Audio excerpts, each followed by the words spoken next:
3 years ago, I was stood outside the front of this house with the estate agent, and before we entered, he turned to us and said, "Take a deep breath, because it's the last time you're going to be able to breathe." Oh my God, just the amount of stuff.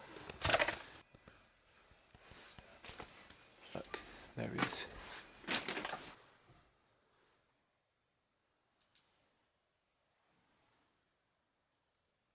I've been doing this house now for 3 years, just over.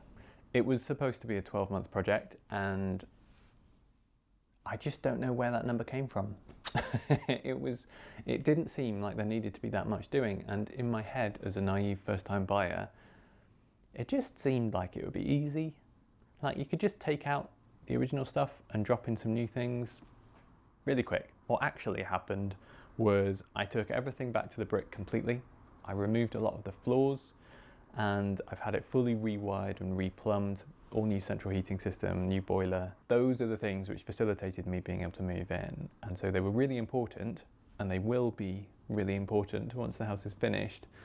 But right now, it's at a weird turning point because I'm at this place between having a shell of a house, having a building site, and having a really comfortable, livable home.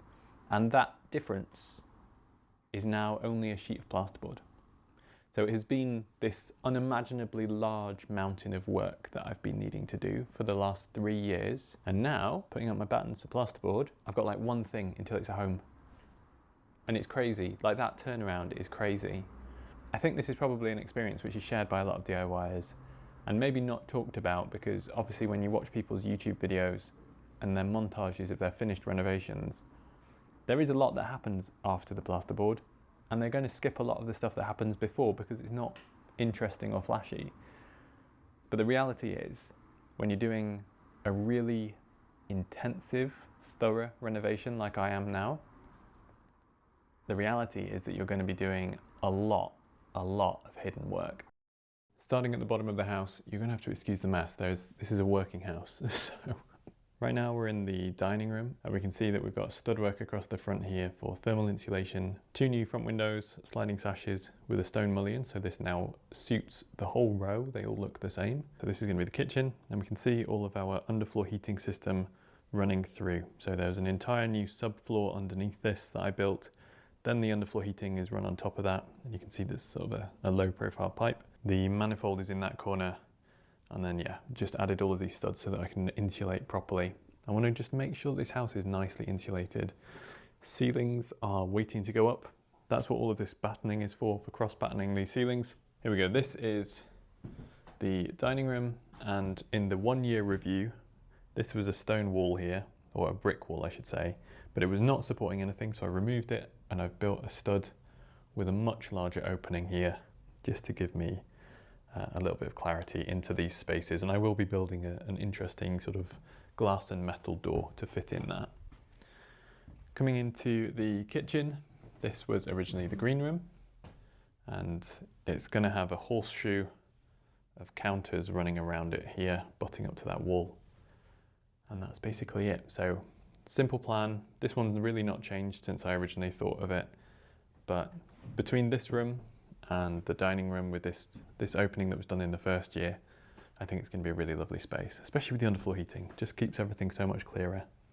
This underfloor heating runs all the way through into the utility, and this as well has the thermal insulation studs beginning to happen all the way around. This chimney breast as well has some stud work in the back of here, so that's going to be insulated. And then I've cross-battened the ceiling joists so that we'll get a nice flat surface for our plasterboard to go on there. But again, looking up, we can see got a totally new floor for the room above, which is all cement board because it's a shower room. And you can see that I've got a nice big shower tray in this corner as well. So that comes out to here also. So lots of things have been happening. But it's the stuff that as soon as I plasterboard, you will have no idea. You will have no idea how much work has gone into this space. I'll take you down into the cellar. This has been insulated and plasterboarded. And this stair, creaky though it may be, This is one of the best things I've built for this house. It is so strong, and it's just such a big improvement over what was there before. This was such a dangerous set of stairs before, and now it's excellent. This floor, again, this is something that we don't see because there's underfloor heating above it, but this entire structure was done by me last January, February, something like that. Fully insulated, thick timbers. These are 2x9 timbers, so really big, but that is just what the structural engineers specified. And yeah, you can see all of the plumbing down to the new ideal boiler there. So these all need lagging, but we'll get there. I still need to insulate all of this, but you can see this plywood is dropped in between battens to get it down to the height of the top of the batten so that I didn't lose any floor height when I added the underfloor heating. So just little details like that. It was an insane amount of work, but there we have it. Still got all my tool storage. Welcome to my kitchen. And coming through into the front room, this is just being used for storage as well at the moment. So it will eventually be cleared out and made a little bit more habitable. New consumer unit, that was a big change. New gas meter with new gas pipes.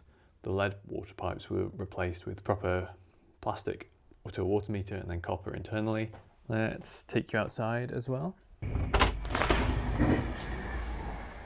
So we've got a new drain cover here, and you can see that was all excavated back to the house. So there's all of the new drainages in, and then the soil stack up to the top there, new gutters, and all of this has been re-rendered. New back door, all new back windows, and that new corner window that we can see straight through there. And this roof as well was replaced. So this is a lot of work that was done during year 2, but it was all about giving the house a little bit of structural stability. So a lot of that work to the back of the house really needed doing. The render was beginning to fall off and the bricks were in dire state. So it really helped to just get things tied together and get some proper render back on there, just to consolidate and waterproof and just do the best that we can for the structure of the house. It's an old house and it's not been looked after, and it was not originally well built. So I'm doing everything I can to ensure its longevity. It's a tough one. It's a tough one to think about, but we're gonna get there. It's just, that's why a lot of these projects take so long. Coming back through the house, all of this ceiling was also removed. I'm gonna get some custom tiles made for this that actually match that hearth, because that is a really beautiful tiled hearth. And I think it would be a really nice ceiling detail up here. That front door needs replacing, the porch needs replacing, there's so much that needs replacing, but we're gonna get there. Stairs, still good. So I'm gonna refurbish these a little bit, but it's gonna take a bit of time. So this is very exciting. This is one of my big projects from year 3. This bathroom is honestly a triumph. The tiling broke me and it's not finished. I still need to tile the bath area, but I've got all the tiles, I've got everything. I just need to have the headspace and a bit of free time. But I've kept everything off the floor, so wall mounted. This is fully custom. So I made this all myself, which was a nice project. And I'm really happy with how it came out, and I've just been really consistent with all the brass fixtures, yellow wood, yellow, and this sort of bluey colour. I'm honestly just so happy with it. It's come out so wonderful, and it's everything that I could have hoped for in a little self-care spa room, and I really needed this. This was such a win for me. Coming through, we have the only interior door in the house. It's just a temporary one, it was just a cheap one. I'm not going to show you everything in this room because it's where I live, it's where I sleep. But you can see we've got walls up, we've got a ceiling, and it's sort of room shaped. That's such a difference from how it was, these walls being solid and opaque again, because this was bare stud work for just the longest time. But you know, there's a lot of stuff that's inside these walls. We've got heating pipes, we've got radiators on the front of them, we've got all of our wiring, everything. Let's go into what was originally the orange room. This is going to be the main bedroom eventually. Not a project for this year. This has become a storeroom. I've got plasterboard, I've got ply, I've got timber, I've got insulation, I've got tools. Everything is just in flux right now. So As soon as I can get all of this stuff cleared out into other rooms, basically once everything else is finished, then this room will become the priority. This still needs a thermal stud on the front around the window. I need to do something on the ceiling to cross pattern these ready for plasterboard because these are all over the place, these joists. And I'm also going to round out my corners pretty aggressively. So maybe like a 500mm radius on these. That's all for that end. It's going to be a bed in the middle. And then we're going to have a wardrobe here. But again, this has just been rendered to give some solidity to this wall where we had failing mortar joints and loose bricks. Coming up the stairs now is one of my favourite parts of the house. And that's going to be the office. It's so different and it's still not finished. There's going to be cabinets along the back. The room's going to be pink. There's going to be timber around here and this still needs insulating, but damn, we're close. This is a room I love and it's probably quite obvious why. I mean, look at that view. It's beautiful out over the water. I'm so grateful that I had the foresight to buy this house. This is such an incredible space and it's such a bright and welcoming space, and I love the arches. It was challenging, but I love them. I love the skylights. Once this has some cabinets on it, it's going to be great. It's going to be fantastic. Again, all still needs finishing, but we're getting there. And then back to the top here, a little cleaning cupboard, a little nook. Coming up around this corner, we've added this sound insulated wall, thermal wall across the low wall. This is going to be sound insulated. This is all going to be sound insulated, and that thermal wall across the back. You can see that we're starting to cross batten up in front of the insulation just to make sure that we don't cold bridge with our plasterboard screws, but things are coming together. What I'm really hoping for in the next kind of 12 months is to get all of my ceilings and walls plasterboarded and skimmed. And in order to do that, all of the insulation needs to be finished, all of the wiring, socket placements, everything like that has to be complete, because all of those things obviously get hidden as soon as the plasterboard goes up. I would also like to get my utility room finished. That would be fantastic, because then I could wash my clothes here rather than going out for that.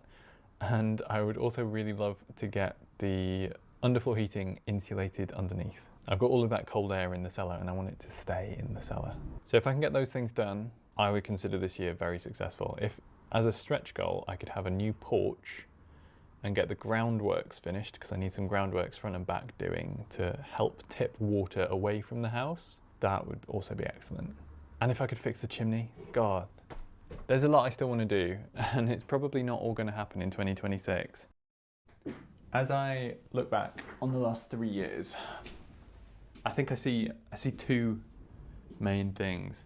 Number one, I'm extremely lucky, both in terms of having found the house and it being in actually quite good shape structurally, but also just the financial freedom to be able to do this. I've been super fortunate with my career, and I owe a huge amount of that to the community that I'm surrounded with, people offering me opportunities and affording me the freedom to do this kind of project. Not that it's easy financially, I'm very close to ruin all the time, but I think we're going to make it through, and I think especially now that we're on this side of it where things are getting cheaper again. But the other thing that I'm noticing is that taste is expensive. It would have been really easy for me to go to Wix and pick up the cheapest white bathroom tiles that they had in stock, take them home there and then the same day and put them in the floor of the bathroom, and they would have been fine, they would have functioned, it would have been totally a suitable solution. When you're doing a project for yourself, you really want to push what you can do and push your aesthetic sensibilities. And I wanted yellow in that bathroom. I really wanted it to be warm and cozy and welcoming, because I'm going to use it for the next 20 years. And I wanted to make sure it was going to be lasting that time, and that I was going to be grateful and thankful that I had it for that whole time. There's a few things there. Not very many people make yellow tiles, almost none in fact. Most of those tiles are for backsplashes, they're not for wet rooms, which require a higher slip rating. And then I did manage to find one company. They just happened to be making them in the exact right shade that I wanted, a design that I was happy with, a size and a slip rating that was appropriate, and they were in Italy, so it wasn't too far for me to have them shipped over. But the price of them was so high. But that's the thing. If you want something specific, the price that you will pay is very significant. So pick your battles if you're doing a house renovation. I wanted this bathroom to be special, but honestly, it means that a lot of my other rooms have now had to be dialed back, which is fine. At the very least, I think, not being able to do the kitchen this year financially, it's a bit of a blow to the function of the house. But knowing that I have a bathroom that I'm really chuffed with, yeah, I can't complain. I'm really happy with how it's all turned out. So there we go. That is my 3 years in review. That's what it looks like having a house that you took back to brick and essentially rebuilt everything except from the front and back wall. Everything else is new. I'm having a good time, but it's not easy. I'll see you in the next one.